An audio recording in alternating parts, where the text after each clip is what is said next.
Hi, hello everyone. Welcome to this session of our course, Appreciating Linguistics or Typological Approach. We are talking about syntax. Eventually, we will move to syntactic typology.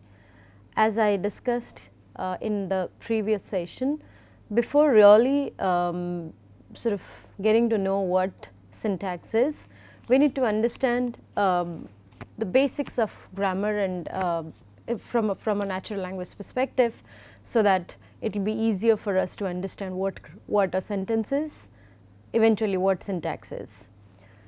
Syntax, as I mentioned, it's the sort of systematic study of sentence structures or the sentence constructions in any given language.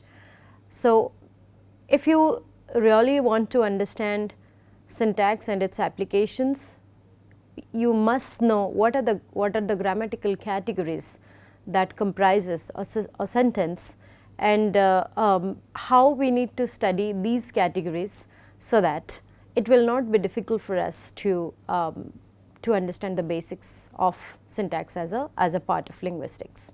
Okay. In this regard, I was talking about the different kinds of parts of speech that we have in English, because that is the language that I am focusing on for this course. So, we did discuss there are like some basic or the you can say most fundamental grammatical categories or the parts of speech, and we did get to know how prescriptively or how traditionally you understand what is a noun, what is an article, what is an adjective, what is a verb, what is an adverb, what is a preposition, what is a pronoun, and what is a conjunction, right. So, these are some basic ones or as I have just mentioned, some fundamental kinds of parts of speech that the languages have. Okay. Especially in English, you will find all of this, and then we did have a discussion on this, how to identify a noun, how to identify a pronoun, how to identify an article, and so on, right. Then all these definitions, as I was talking about, it's primarily related to a set of rules that you have been taught, let us say when you were in school, right. And considering these are the basic definitions, these are definitely useful for identifying most forms in a language. For example, here we have English, but this definition may not be sort of enough or may not be satisfying to explain languages which do not fall in the category of English. World has many languages and not all the languages are alike. Different languages have different grammatical systems. So, considering this is working for English does not really mean that it is going to work for the rest of the languages, not necessary. It might be different for a South Asian languages like Odia or Hindi, or a Tibeto-Burman language, let us say like Meithilan, or an Austroasiatic language like Juang or Khadia, right. So, it may not work. However, to begin with, you need to have some basic definitions, and this is okay until that point, and after that we have to think about other methods by which we can actually describe the system of a particular language. So, this description of a particular language falls in the category of prescriptive grammar, and up until now what we have been talking about or what we have been discussing about, they are in the domain of prescriptive grammar. So, when I say prescriptive, there are certain do's and don'ts, and if the do's and don'ts are there, that means you generally cannot derail yourself from a set pattern or from a set path. If a particular definition has been X, you have to follow it in X way only. You cannot make it X plus 1 or X minus 1, that does not work in prescriptive grammar. However, in descriptive grammar, when you are trying to like you have a sample data set in your hand and you are trying to analyze it, or you are trying to describe or explain it. So, you can tweak your own rules to accommodate the natural language data that you have. So, that would be in the category of your descriptive grammar. Okay. So, with this information, let us move to the next parts of speech related grammatical information, which is or information related to grammar, that is called agreement. You must have studied agreement when you were in school. So, this is also traditionally in most of the grammar books it is written as concord. So, here primarily I am going to talk about subject verb agreement. Sometimes the verb also agrees with the object. So, I will not really talk about subject verb or object verb or anything else.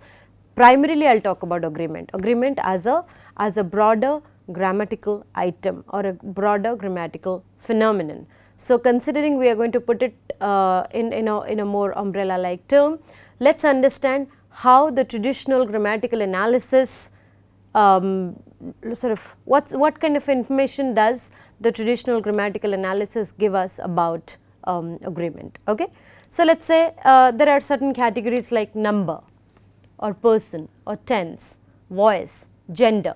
So, these are also these are certain grammatical categories which have been given a lot of attention in kind of linguistics literature.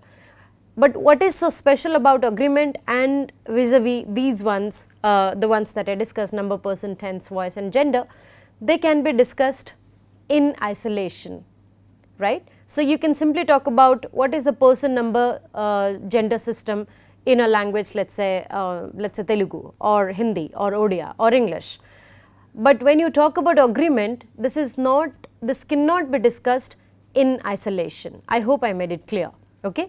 So, the grammatical categories I discussed before I talked about agreement, all of them they can be discussed in isolation, but when the matter comes to agreement, you have to consider them.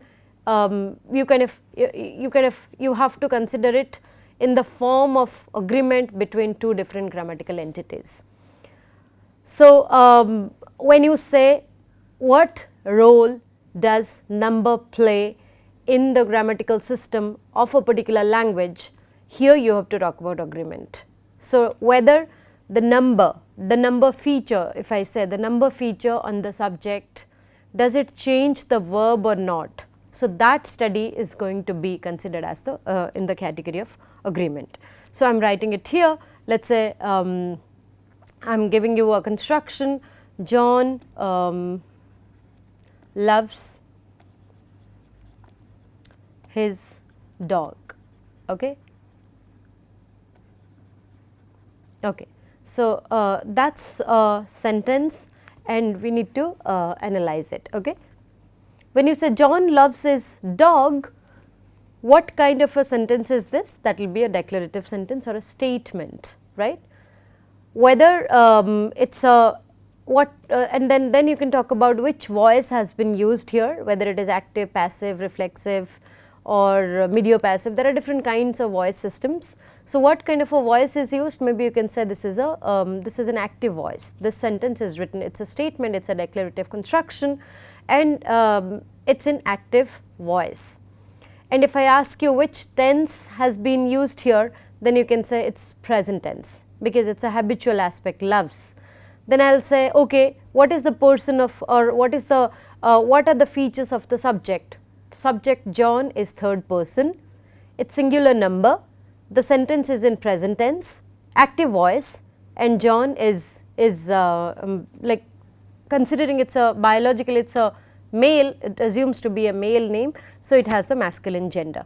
So, all these numbers, so I am going to write it over here, these are the ones which can be studied in isolation. So, we have number, then we have person, voice, tense and let us say gender. Okay. So, our focus here is to identify what is the, in connection with the sentence given here, what is the number of the subject. The subject is singular number, third person, having an active voice, present tense and masculine gender. So, independently you can discuss it in isolation. So, that is what these grammatical categories, it can be discussed in isolation. Okay, this is a number, the number can be singular, plural or dual, person can be first person, second person or third person, voice could be active or passive or mediopassive, tense could be present, past or future, gender could be masculine and feminine. So, in isolation you can definitely discuss this, but to discuss their role in describing language structure, it becomes clearer when we consider them in terms of agreement, right. Did I make sense? So, one is discussing them in isolation as an independent or individual entity, but if you want to test or if you want to check what role do they play in the language structure, in the grammatical structure of a particular language, then you have to study agreement. Okay.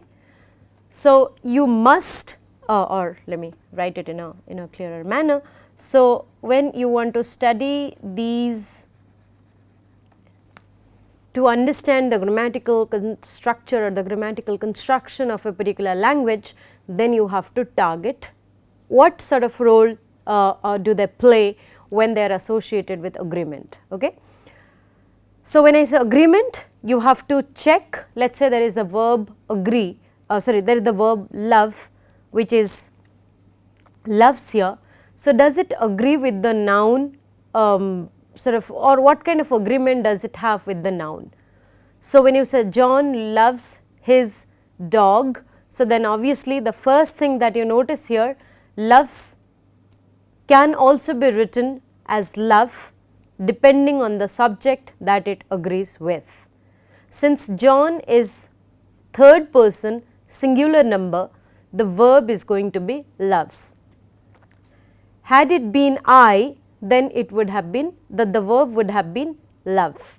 Had it been the second person singular number you, the verb would be love. Had it been the third person plural number they, it would have been love. Considering this is the third person singular number, so the number and the person feature on the subject John is going to make a difference. Okay. So, in case of English, in such a construction, so the agreement is seen between two things. One is the subject John and then the verb loves. That is one side of the agreement story. Do you see any other agreement with anything, any of the grammatical categories given over here? So, for sure we realize that since it is John, it becomes love, it becomes loves. Had it been they, it would have been love. But do you see any other agreement here? Any other category of agreement which you think would be relevant to understand when you are studying this phenomenon, right? So, think about it. So, when we were thinking, like when we are trying to understand how agreement works in different languages. So, one sort of agreement that we saw now is between the subject and the verb. So, now my question for you was, do you think there are some other instances of agreement? Okay. So, can you think about it? Right. So, what is it? The other agreement that you see between John and his, right? Had it been, let us say, Mary. So, had it been Mary, it would have been Mary loves her dog, right? So, because John is biologically a kind of a male, right, that is a male name, or it is a biological gender. So, when you say the man, obviously it is a biological gender. So, then in that case the pronoun is also masculine.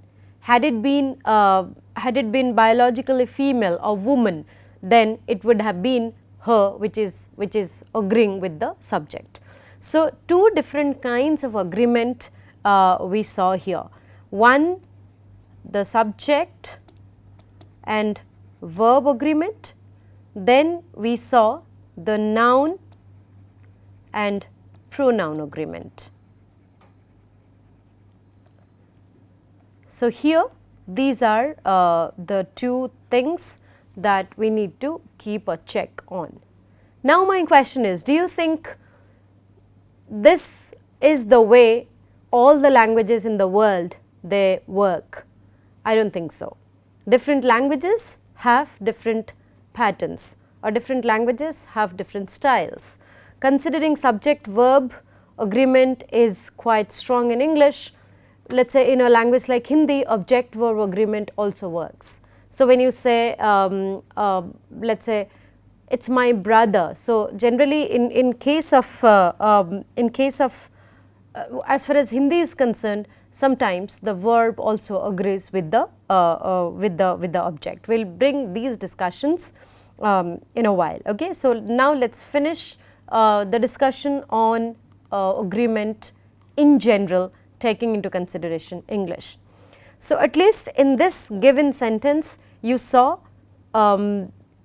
the verb has to agree with the subject and the pronoun has to agree with the noun, and it is the feature of the noun will decide what kind of a pronoun it is going to take. If the subject, or like if the noun is singular, the pronoun is also going to be singular. If the noun is plural, the pronoun would be plural. Similar is the case with masculine or feminine. When I say John, it will be John loves his dog. When it is Mary, Mary loves her dog. If it is John and Mary love their dogs. So, when it becomes John and Mary, it became plural. So, when it is singular, it is his or her, and when it is plural, it is going to be their, right. So, the pronoun has to agree with its we generally in linguistics we call it antecedent. It must agree with its antecedent which has been given over there, right. So, with this, so this is how most of the languages they work as far as the agreement system is concerned. I think I need to focus a little more on the gender marking.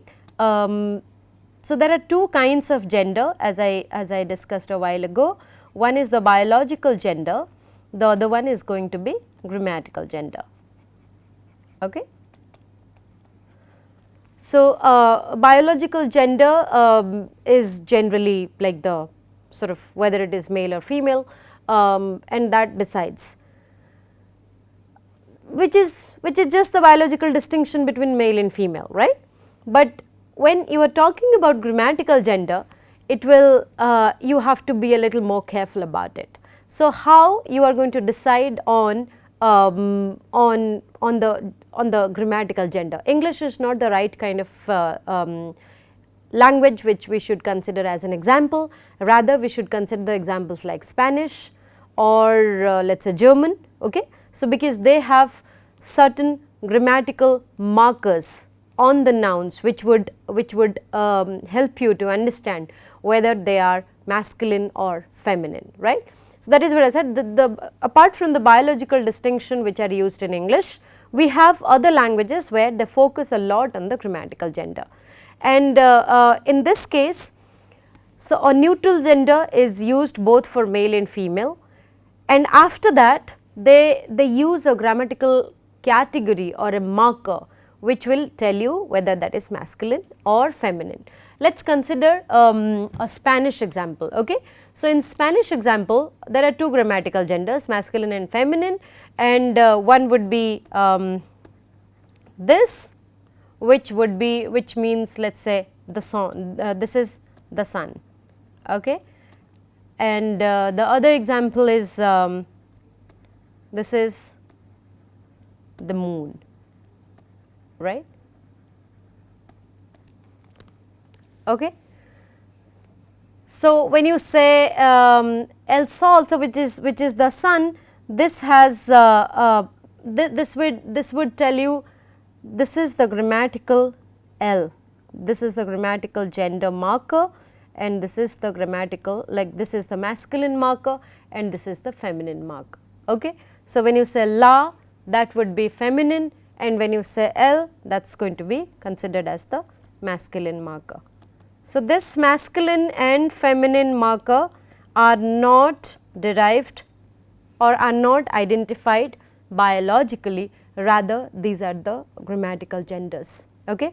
So, L which is used for, so for example, when you say sol or moon, so that does not mean that these are the neuter genders for that matter, there is absolutely no gender marking. So, these examples are found in Yule's book, and the language used here is Spanish.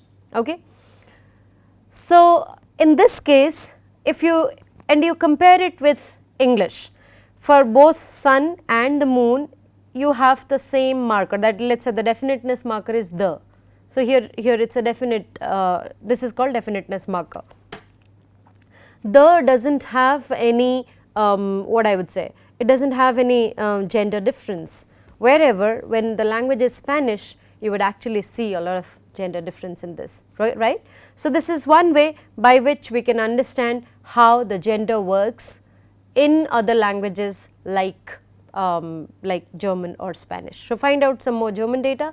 Also French. French is also very sensitive as far as grammatical gender is concerned. So, and you can explore other languages from South Asia, especially Hindi. The gender marking is extremely strong, and in Hindi we would see almost all the nouns will have either a masculine or a feminine gender. There is nothing like a neuter gender. So, like this is generally it's the native speaker's intuition which helps the Hindi speakers to mark gender on a new noun that they encounter for the first time, right. So, if you are a native speaker of Hindi, if I show you a new object, you can automatically mark either the masculine or the feminine gender. So, the I always ask my students, like, considering I am not a native speaker of Hindi, though I speak it pretty fluently, like almost like a native speaker, but still I do not get that intuition. So, and the language that I speak does not have gender difference. It is a very fluid kind of, it is not that rigid. So, we have masculine and feminine, and which are primarily biological. So, we do not really have any grammatical gender marking, unlike Hindi, which has the ka and the ki marker. So, ladki ki and ladka ka, so something like that, or John ka, Mary ki. So, when you say John, that is a masculine name, so it will be John ka ghar, or when you say Mary, it will be Mary ki kitab or something like that. I don't have a strong intuition about Hindi, so I don't want to mark gender depending on my non-native speaker's intuition. But all that I wanted to tell you is that since in my language, in the this is also another Indo-Aryan language, which is Odia, it does not have this rigid or this kind of strict gender marking. I find it very difficult when I encounter a new noun or new object, and it is really like it is clumsy, like my gender system is super clumsy. So, this is a question I generally ask my students. In Hindi we say, and a lot of linguistics teachers actually use this example. Why is it that in Hindi we say gaadi chal rahi hai, but truck chal raha hai, as if truck is not a gaadi. What is the meaning of gaadi? Any moving vehicle, right? So, when you say gaadi, so then you are saying chal rahi hai. So, I am going to let us say let's see the subject, verb, and then the pronominal agreement here. So, this is just a simple Hindi example I am giving. So, gaadi would be any vehicle. This would be chal is it will be basically run, it will be progressive, stay, like rahi would be something stay in progressive aspect, and this is be, okay, be progressive or be yeah, progressive. So, I am just giving you a very basic clause. The vehicle is running. Okay. Whereas, when you say truck, it will be chal raha hai. So, compare this with this. Okay. So, when it is this, so this and this. Okay. So, the concern here is that as if truck is not a gaadi, truck is also vehicle. So, if for any vehicle you are using चल रही है. So what's the problem to use the same kind of a gender marking in case of a truck? So if you ask me the question, I don't know why it works in this way. Even the native Hindi speakers would also be clueless, because language is random. You cannot bind language with rules all the time. There would be exceptions, there would be variations, and there would be limitations. So these are the three things you would encounter in the world's languages. Considering we have limitation, we have exception, and we have let us say variation. So we are not really going to be rigid about why it should be like this, why truck cannot be chal rahi. This is how the native speakers they speak. So when you say truck chal raha hai, obviously the agreement is between the subject truck and then the verb raha. So when it is raha, that would be stay. So if I can write this, so I am going to erase this. Okay, this is going to be this is feminine, okay, and this is also progressive. So, and in case of raha, this is masculine, the rest of the things are remaining same. So, when you say this is masculine, so the concern is to identify how it is going to work as far as agreement is concerned in a language like Hindi. So, truck chal raha hai and gaadi chal rahi hai is a weird example that we always give. So, these are the instances of other kinds of gender marking which we find in languages like Hindi, for that matter other Indo-Aryan languages like Marathi or Gujarati or Rajasthani or Marwadi.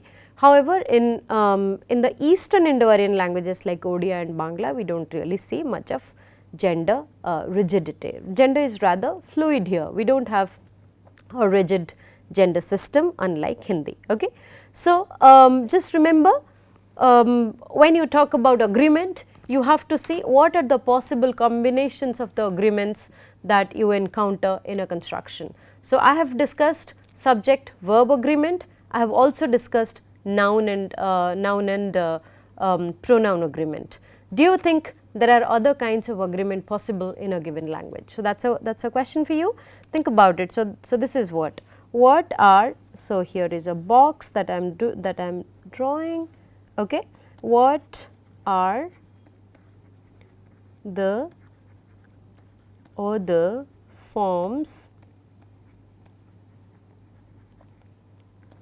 of agreement found in the structure of a given language? So, that is a question for you to think about it, and when I said this, I always ask you to think how it works in your own language or how it works the languages that you know. It is not necessary that everything has to follow the English way, not really. You might find languages which do not follow English pattern. Okay. So, with this we will move over to another very important thing that you need to understand to sort of have a better idea about syntax, and that is called constituent analysis. So, this one is agreement. So, now I will move on to constituent analysis. So, when I say constituent analysis, we'll go to it a little later. So, I want just to give an idea that these are the discussions which we just had about agreement. These are the traditional analysis or the prescriptive grammar system or the prescriptive approach. Okay. So, let us discuss first the prescriptive approach and why we need a descriptive study of languages, and eventually I will move on to constituent analysis and we will stop there. Thank you.